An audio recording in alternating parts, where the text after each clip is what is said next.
You've seen it in the most famous movies like Fast and Furious, shows like Top Gear, and it has been an active, innovative member in Formula One.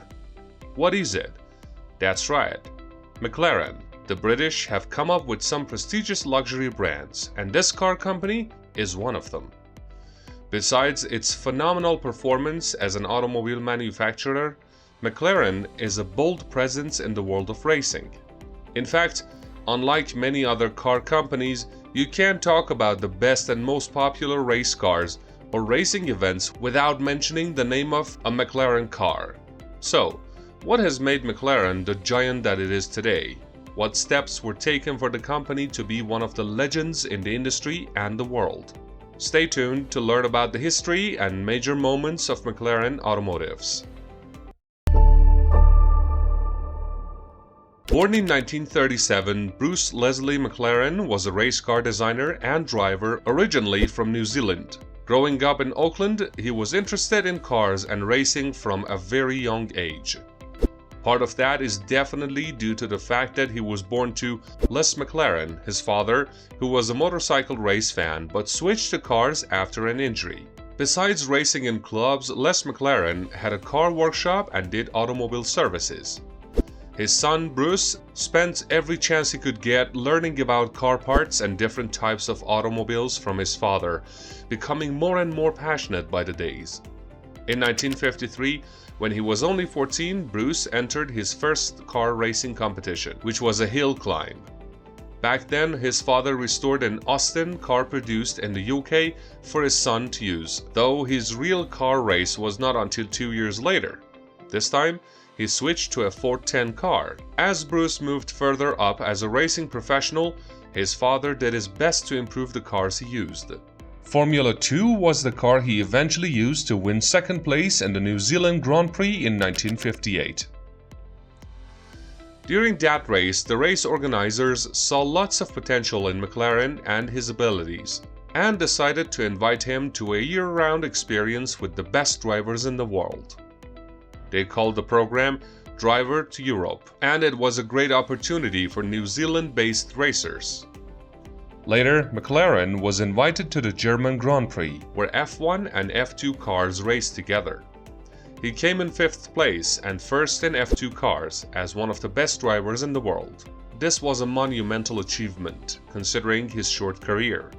The Cooper factory F1 team noticed that Bruce McLaren had a lot of potential, and in 1959 he joined Jack Barham, multiple-time Formula One champion, on the team and won the US Grand Prix at only 22 years old.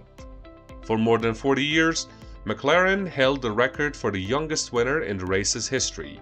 After the 1962 Monaco Grand Prix, where he finished in 3rd place, he decided to found his own company. So in 1963, he established Bruce McLaren Motor Racing Ltd. In 1965, after winning several other races with Cooper, he left to make his own Grand Prix team and won his first race with a McLaren car in 1968. The consecutive year, McLaren finished 3rd in the standings. Bruce became the first of the 2 men ever who won a Grand Prix race with a car named after themselves. However, McLaren's success went well beyond the racing world. As a constructor, Bruce was very knowledgeable when it came to race cars and knew all about their anatomies. For example, one of his greatest achievements was the nostril, which is found in the car designs of the company to this day. The nostrils helped with the car's air pressure, which was an innovative addition to the cars. Unfortunately, while testing his new M8D car, Bruce McLaren died at only 32. The unfortunate accident happened in 1970 at Goodwood Circuit, located in England, after he went off track and hit a bunker. Bruce McLaren left a great mark in the racing world, and today, racers live by his famous words: "To do something well is so worthwhile that to die trying to do it better cannot be foolhardy." The McLaren team, however, continued to operate and won around 20 races in total after he died. Now that we know about the racing portion of McLaren, let's move on to its supercars. Don't forget to like and share the video before moving on. McLaren Cars were a whole separate company from the racing venture, and it was founded in 1985. The McLaren F1 was released in 1992.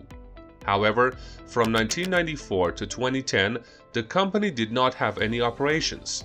When it revived, the business was named to McLaren Automotive in 2010 and became part of the McLaren Group, which is owned by Ron Dennis as a car manufacturer. The business plan of the corporation was to release a new car model every year. In 2012, the Spider model was introduced into the market. 2014 marked the release of Coupe and another Spider model, and 2015 was the year of sports series designs. They even manufactured a car for children in 2016. Now, it's pretty clear that McLaren is a supercar producer and specializes in race cars. But the company does make other kinds of cars as well. In fact, the range of cars that they manufacture is divided into sports, super, and ultimate series. Over the years, McLaren has had several collaborations with big names like Mercedes-Benz, with whom it worked in 1999, 2006, and 2007. Other cars were designed as well, but never released. Other world-leading brands in different areas like toys, lifestyle, and gaming have also worked closely with the brand. For example, in 2015, they worked with Lego to make a McLaren Lego car. Forza, a racing game, is another company that McLaren Group holds strong relationships with. Today, the England-based McLaren Group and all its subsidiaries, including its racing wing, high-technology operations, and car manufacturing company, are mostly owned by the royal family of Bahrain. It has 7 shareholders in total. However, each of its subcategories have their own separate CEOs and investors. The McLaren Automotive's current CEO is Michael Laters, who is the former director of Ferrari. The McLaren Group is a very large corporation, and breaking down each of its sub-companies would take ages. However, whatever it is now, it started with a boy and his dream of winning races with cars under his own name. Over the years, McLaren has been able to step into new industries like cloud technology, as well as electronics and data, but its original background and legacy in racing and car manufacturing is what has made it an icon in the luxury car brands list. It can be quite difficult to get your hands on a McLaren, but if you're lucky enough to drive one, you can see why it is known as a legend in the industry. We hope you've enjoyed learning about the history of McLaren with us. And this short insight has given you an idea of how unimaginably large the company is. If you like this video, learn about another famous car brand by watching our video on one of McLaren's favorite collaborating companies, Mercedes-Benz, next.